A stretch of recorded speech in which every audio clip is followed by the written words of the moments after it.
Well, good afternoon. Boy, this is an exciting day for me. I have just a special program for you today. I'm TR Coverson, your host. The title of this one is Masculinity, Blessing or Curse. And it speaks to the idea, and we'll talk about this in this particular episode here, that it's being talked about around the country, around the world, everywhere. And where it's not being talked about, it should be. Now, my original premise is as a part of this, I call Moses generation, I'm a baby boomer, it is important that we give information to the Joshua generation because we may not get to the promised land. God did not allow Moses to cross over into the promised land. Joshua had to do that, but he was trained by Moses. At the point that we are in our lives today, I think it's significant that we are on this mountaintop exchanging information. Because Moses has some things that he can teach Joshua, but Joshua has information to share with Moses. Today is a very special presentation. I was made aware, in fact, by my producer, of this podcast that Oprah did, and it's concerning the crisis of young men in America. And it's certainly right down the pathway of what we like to talk about here. And in fact, I want to share with you excerpts from it and pause to be able to talk about it. Now, I will encourage you, please, please, please do this. Write in your questions. We're going to make it available for you to write in questions, and we'll be able to address those questions as they come up. Questions, comments, thoughts, because I do want to have this conversation catch fire throughout the nation, the world, everywhere, because it is just a mammoth problem. I think Scott Galloway, in fact, is the author of the book that Oprah is hosting here. The name of his books is Notes on Being a Man, Scott Galloway, and we'll talk a little bit more about it. And let's get started.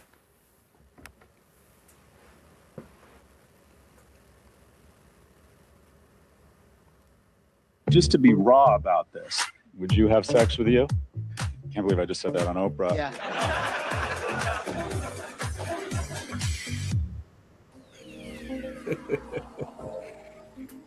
We're cutting to the chase, guys.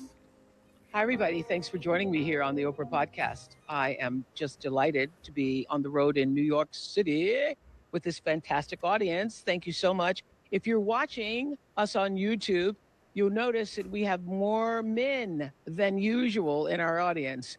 That's because we invited them here because we're talking about the alarming statistics that show that many men, especially young men, are not okay. And actually, in what some people believe is a dire crisis. Before I introduce my guest today, I want to just hear from some of you here. So, what's on your mind? What's your reaction to all of the headlines? You all have been seeing the headlines yourselves. And how is that impacting or reflecting on your life? So, Max, what do you want to say? First off, thank you both so much. I think this is such an important conversation. I'm 23. I'm a senior at NYU, and I think I'm speaking for all of my friends when I say that we feel lonely. Young men, anger is really the only societally acceptable emotion that we can express. We're confused, and we kind of need a voice in this wilderness, and you are that, and that's why this conversation is so important. So, wow. Thank you. Can I just ask you this, Yeah. Max? Do your friends say that to each other, or how is that expressed? This is something that we text each other late at night. This is not something we talk about out in the open. These are conversations that we have, over the safety of a digital wall. And this is something that is really hard for us to talk to each other about face to face out in the open. And what are you all actually saying? Because the use of the word lonely, I mean, I've never heard, young Yeah. men say, I am lonely. So are people texting each other saying, I'm lonely, or are they saying what? I mean, you've mentioned that it took you forever to cry. I remember the last time one of my male friends texted me, I just cried for the first time in years. And it's out of desperation. Yes, I'm lonely. It's I don't know what I'm doing with my life. Huh. It's desperation. Okay. Thank you so much. Alfer. Let me just say a word about that.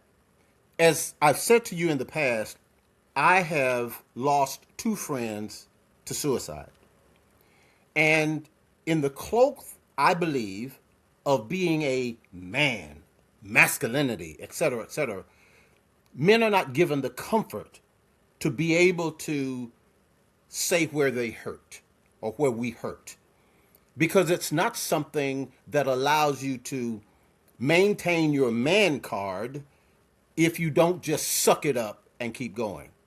The fact that this young man here, 23-year-old, is saying we're lonely, and the only message that we are able to express that in is in our anger. Now, in the black community, hip hop allows us to be able to have that vent for that, but a lot of it is in anger, is in reaching out aggressively in that way. Now, if you interview a lot of people, and I don't have any statistics to back this up, but a lot of young men are in jail today because they could not control their anger. And if we're not putting a cap on that explosive boiling pot, then we really have problems. And it's consistent with what he's saying. But we'll talk a little bit more about that as he goes on. Let's go ahead with this one. Thanks. That really is something that I would focus on pertaining to this issue is a need for role models within our communities. I grew up in Bedford-Stuyvesant, Brooklyn, and there was an absence at the time of role models within my neighborhood. Of course, I grew up in a single-parent household, but I did have a relationship with my father. But extended role models to look to and to glean from, it was a dig. And you speak a lot about it, because sometimes it's really, really hard to see what you can't go a certain place if you don't see it. And you want to be able to see where you can go. So I think role models is a really important part of growing up and doing well and finding your place in the community. Thanks, Alfer. Well, my guest that you're referring to has been sounding the alarm about young men in America. As a father of two sons, he speaks, and he says he grapples with this thought. How do I figure out a way to raise confident, decent young men? And I'm sure a lot of you have had that thought for yourselves. That question became the guiding force for his newest book. And let me tell you, it's an amazingly, really profound, thoughtful book. And if you are a man, you're going to want to read it. And if you're a woman, you want to send it to every man you know. It's called Notes on Being a Man. Fantastic title, by the way. Thank you. Welcome, entrepreneur, best-selling author, NYU professor, and podcaster extraordinaire, Scott Galloway. Scott. Thank you. Thank you. You say that what's happening to men is a 5-alarm fire for men in the United States. Tell us what's going on as you see it. Well, the statistics are pretty stark. If you walk into a morgue and there's 5 people who've died by suicide, 4 are men. 3 times as like we have a homeless problem and an opiate problem, but what we really have is a male homeless and a male opiate problem. 3 times as likely to be addicted, 3 times as likely to be homeless, 12 times as likely to be incarcerated. More single women own homes than single men. Women in urban areas are making more money. And let me be clear, we should do nothing to get in the way of that. But if our young men continue to flail, our country and women aren't going to continue to flourish. And just a couple of things you brought up, loneliness and then role models. 1 out of 4 men can't name a best friend. 1 out of 7 men don't have a single friend. And what I would say is there's a lot of factors around this, but something to be cognizant of is that... Can I just stop you for a second? Yeah. Is that unusual? Is that new? It's getting worse. And typically when a man isn't in... Women are relationally more invested or more talented establishing relationships. And typically they use their friends as a means of gaining confidence to enter into a romantic relationship. Whereas a man, if he doesn't have a relationship by the time he's 30, there's a 1 in 3 chance he'll be a substance abuser. And also, there's a cartoon Oprah of the poor woman in her 30s that didn't find romantic love, and she's in a big sweater looking out on a rainy day, listening to sad music. What a tragedy. That's a cartoon. The reality is men need relationships much more than women. Widows are happier after their husband dies. Widowers, it's true, widowers are less happy. Women live longer in relationships. They live 2 to 4 years longer. Men live 4 to 7 years longer. So men actually need relationships more. What I would argue, or what I would be cognizant of the fact when you're talking about loneliness, is you're up against the deepest pocketed, most talented companies in the world with technology who are trying to do one thing, and that is sequester you from your other relationships. They're either trying to get you to glued to the phone, and one of the ways they glue you to the phone is by enraging you, elevating content that makes you angry at your neighbor, elevate content that makes you start blaming the other gender or blaming immigrants for your problems. And this is being done on purpose. Well, they didn't start out as much. And we'll need to back up if that's possible. When I heard him talk about this, and the statistics that he gave, again, were 1 in 4 men have no best friend. And I've often said, I heard another author say this, most men could not find 6 people that would lift them up when they were down or depressed until they passed away. Then those 6 men are called pallbearers. We don't have that social network of brothers, tribals, member, what have you, that allow us to sustain ourselves. Typically, we have to go through some kind of struggle in order to build relationships in the first place. If we go to war, we're usually very close to that person. If we play, say, professional athletes, they go through some very strenuous, warlike, as far as their body is concerned, in situations so that they develop a bond. But even there's usually a line that they don't cross. Myself, for example, growing up, in terms of friends, I say often that I did not have my first best friend until I got to college. I grew up in a situation where I had pockets of friends. So my mother was, I don't know how she did it, but she had us in private school. It wasn't a lot of money. It was $3 a week, but it was private school. So we did not go, my sister and I, did not go to the public school that was in our neighborhood. So there was a group of friends that I had at school. That group was not the same group of friends that I had in my neighborhood, because we lived in the hood. So that was a different group of friends. The friends in the hood were not academics. The people in the school did not play basketball with me. Then there was another group that was the church people where we went to church. They were not the same group of people or friends that I had in those other units. So there were pockets of friends that I went to for various needs, socially or academically or emotionally, etc. And then, of course, there was a family, but none of those crossed. All of those were separate entities. Not until I got to college did I have someone that I was comfortable enough to be able to talk about my academics, my spiritual, my athletic, et cetera, needs, so that there was one person in there. And so we start to segment our relationships based on the community or whatever that strategy is. And it's difficult to overlap them. We're not typically taught to overlap those particular friendships. And I thought that was a very powerful point. Now he'll go to another point here that I think is another one that we'll get to. Hopefully we're able to get to that point where he started to talk about the media and the impacts of that. We used to think that it was sex that sells. Then the algorithms found something that sells even more in terms of gluing you to a screen, and that is rage.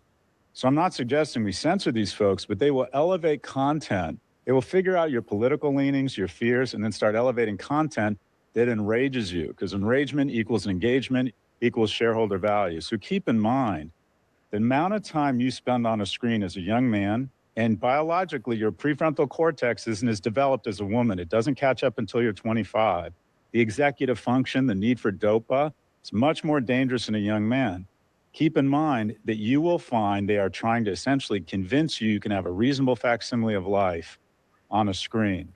So keep in mind, you are up against a foe that is trying to separate you from the outside world. And very simply, mathematically, the more time you spend on a screen, the less likely you are to have loving relationships, the less money you're going to make, the more likely you are going to be to engage in self-harm, the more likely you are going to blame other people. In sum, the worse your life gets based on how much time you spend on a screen. We are mammals. We are meant to be outside and in the company of others. And we have for-profit companies trying to convince you to go the other way. So you're up against them. Wow! Did he not open up a motherload of information? I have been in sales all of my work life, if you will. And one of the things, he said it here, sex sales. So everything about your ability in the marketing field to be able to market a product was centered around the sex appeal of the female or the male, whichever one, based on the target audience that you were going after. And we're aware of it. Wow, okay. He said something there that was profoundly different that we are dealing with now. The idea that rage topples sex as a motivator toward your attention span. The quote that he gave was, enragement equals engagement. Wow!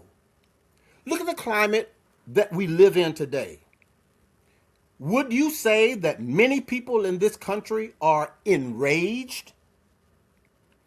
And so the concept becomes, if you are angry at another group of people, at another gender, at another whatever, then you will start to gravitate and listen to more and more of it. The algorithms will move toward feeding the rage that's in you, and you become dislocated toward the decisions that you might make toward your own advancement. And so he says, now, because of your attention being focused on the internet or whatever, the social media or whatever your algorithms say that your attention, you've given attention to based on your rage, then now you're starting to blame other people for your own misgivings. You're probably, based on what he's saying here, going to end up being addicted to something. You're not going to develop the kinds of relationships that allow you to be connected. Wow. And in younger men, he's saying, because the frontal cortex has not been developed, we are more prone toward those kinds of things. And in fact, it becomes a popular thing to be the macho guy. If you're in athletics or what have you, you want to be the David Goggins type of animalistic kind of guy. And it's, wow. And it's major corporations that's feeding this rage because they want your attention. And so we have to be very systematic, very intentional about saying, I'm not doing it. And there has to be someone to reinforce that. And that's where he'll say it in a moment. And I love this quote. It'll come up in a moment. It's not mine. In order to have better men, we have to be better men. Self-harm, the more likely you are going to blame other people. In sum, the worse your life gets based on how much time you spend on a screen. We are mammals. We are meant to be outside and in the company of others. And we have for-profit companies trying to convince you to go the other way. So you're up against some very significant foes. On the idea of role models, the single point of failure, if you reverse engineered a boy coming off the tracks, is when he loses a male role model through either death, divorce, or abandonment. We have more single parent homes than any nation in the world other than Sweden. And what's interesting is that girls in single parent homes have the same outcome, same rates of college attendance, same income as dual parent homes. A boy, when he loses a male role model, at that moment is more likely to be incarcerated than graduate from college. What it ends up is that while boys are physically stronger, they're emotionally and mentally much weaker. And what we need, quite frankly, is we need more men to step up and fill the void. There are 3 times as many women applying to be big sisters in New York as there are men applying to be big brothers. So we have an obligation to get involved in a young man's life, right? And it's just to summarize here, if we want better men, we have to be better men. Well, There we go. I have to say, I think of this book, Notes on Being a Man. And there he said it. But the quote that I just mentioned, but did we hear him say,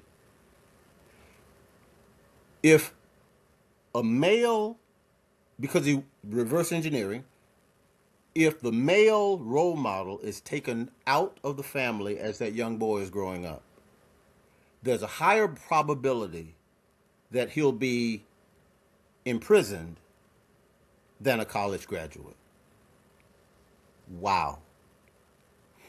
Again, it speaks to the value and importance of there being a male in the house. It's not to demean, and I've heard the conversations of women saying, I'm a single parent, I'm the male, I'm the husband and the wife, or the mother and the father, all of that. I've heard it.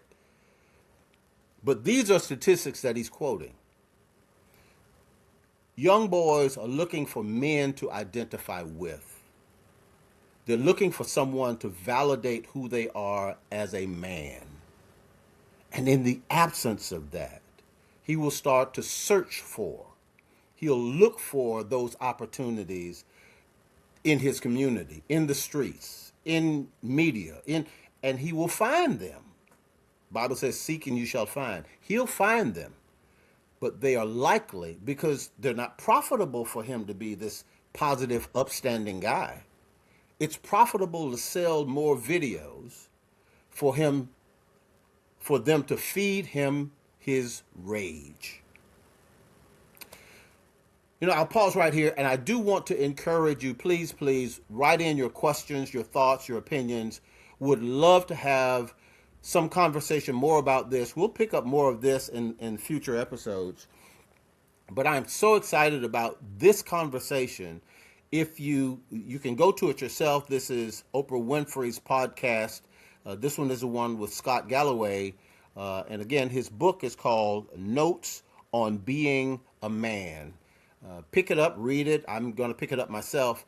And we'll have more conversations about this. But please write in your questions and thoughts. Look forward to talking with you next week. God bless.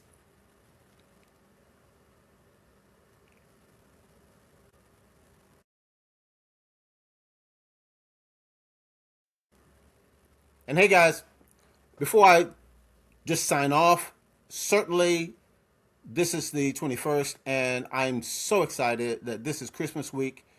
Please do remember, when I was a kid, I used to listen to the Jackson 5 Christmas album, Give Love on Christmas Day.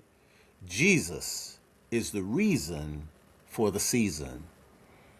Christmas is all about God being with us, and the scriptures bear that out. I think it's Matthew 1:23.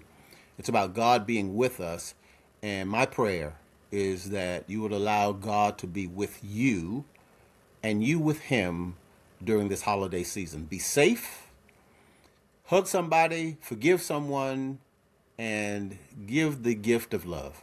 God bless.